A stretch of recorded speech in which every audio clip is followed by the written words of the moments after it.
Hola, doctor Jorge y compañeros. Bienvenidos a esta presentación sobre nuestro sistema de salud. Nuestro equipo está conformado por Claudia Jaramillo Herrera, Geraldine Parada, Cristian Danilo Santos y Andrés Romero.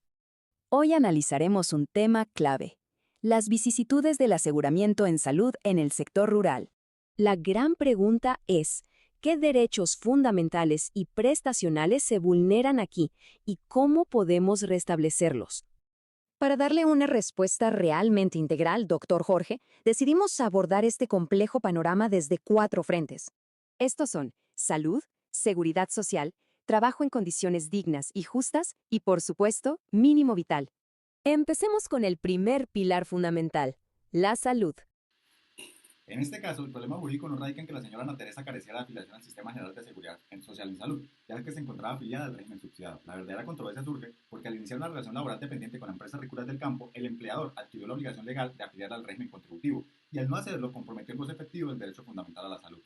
Esa omisión trasciende un simple incumplimiento administrativo, porque el derecho a la salud reconocido en los artículos 48 y 49 de la Constitución Política y desarrollados por la Ley Estatutaria 1751 de 2015 no se agota con una afiliación meramente formal. Su garantía exige que la persona esté vinculada al régimen que realmente le corresponde conforme a su condición laboral, permitiéndole acceder de manera efectiva, continua, integral y oportuna a la protección que brinda el Sistema General de Seguridad Social en Salud. En ese sentido, la Corte Constitucional, especialmente en la sentencia T-760 del 2008, estableció que las barreras administrativas no pueden impedir el goce efectivo del derecho fundamental a la salud, mientras que la sentencia C-313 del 2014 reiteró que la salud constituye un derecho fundamental autónomo, cuya protección debe ser material y no simplemente formal.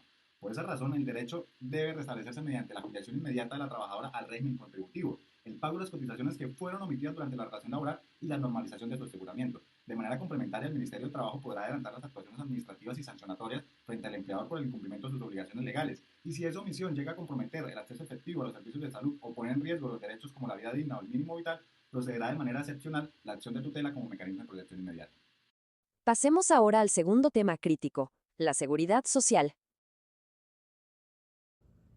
Ahora, en el caso de la señora Ana, en lo que respecta al derecho a la seguridad social, este se encuentra comprometido en sus 3 componentes. En salud, la mantiene en un régimen que no corresponde a su situación y la expone a la interrupción del aseguramiento. Para restablecerlo, procede a registrar la novedad de movilidad al régimen contributivo dentro de la misma EPS, conservando a sus 5 hijos como beneficiarios y garantizando la continuidad del servicio. En pensiones, impide la cotización y la acumulación de semanas, lo que afecta su historia laboral y su protección frente a la vejez, la invalidez y la muerte, incluida la eventual pensión de sobrevivientes de sus hijos. Para restablecerlo, debe afiliarse a una administradora de fondos de pensiones y lograrse el pago de los aportes omitidos. En riesgos laborales, la deja sin cobertura de la ARL, de manera que un accidente o una enfermedad de origen laboral en la fábrica quedaría sin amparo. Para restablecerlo, debe afiliarse a la ARL y ante cualquier contingencia ocurrida durante la desprotección, el empleador asume las prestaciones.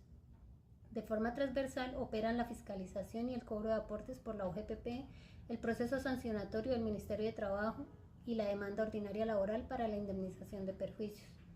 La solución idónea, necesaria y proporcionada consiste en regularizar de manera inmediata la afiliación a los 3 subsistemas y garantizar el mínimo de protección, con la acción de tutela como mecanismo de cierre frente a cualquier interrupción. Al afiliar a la señora Ana Teresa al régimen subsidiado, habría una seria vulneración al mínimo vital y móvil previsto en el artículo 53 de la Constitución Política de Colombia.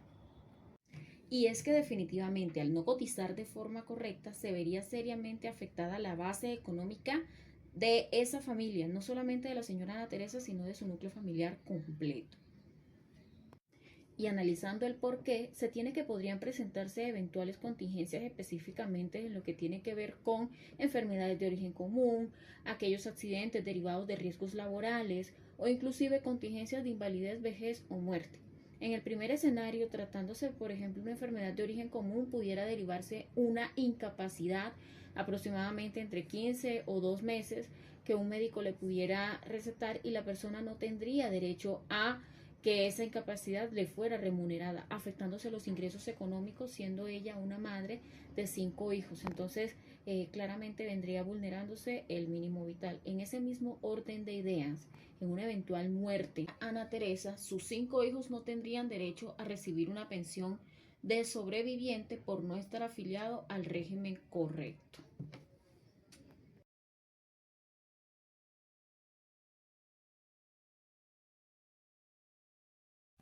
Claro que sí, Andrés. Otro derecho que se ve afectado también es el derecho a trabajar bajo condiciones dignas. El artículo 25 de la Constitución Política de Colombia establece que toda persona tiene derecho a un trabajo en condiciones dignas y justas. Esto significa que el empleador no solo debe pagar un salario, sino también garantizar todas las prestaciones y protecciones que hacen parte de la relación laboral. Entre estas obligaciones está la afiliación del Sistema General de Seguridad Social desde el inicio del contrato de trabajo. Al no afiliar al trabajador al régimen contributivo, la empresa incumple con una obligación legal y desconoce uno de los elementos esenciales del trabajo digno. La vulneración se evidencia porque la trabajadora no recibe la protección integral que le corresponde como empleada formal. El empleador traslada al Estado la obligación de financiar su atención en salud mediante el régimen subsidiado y se pone en riesgo el acceso a prestaciones económicas derivadas de la seguridad social, como incapacidades, licencias y futuras prestaciones pensionales. También se afecta indirectamente la protección de sus 5 hijos menores, quienes dependen de la estabilidad y la cobertura del sistema de seguridad social. En consecuencia, no basta con que exista un contrato de trabajo que se pague un salario. El trabajo solo puede considerarse digno cuando el empleador cumple con todas las obligaciones laborales y de seguridad social. Pero entonces, ¿cómo pueden restablecer esos derechos?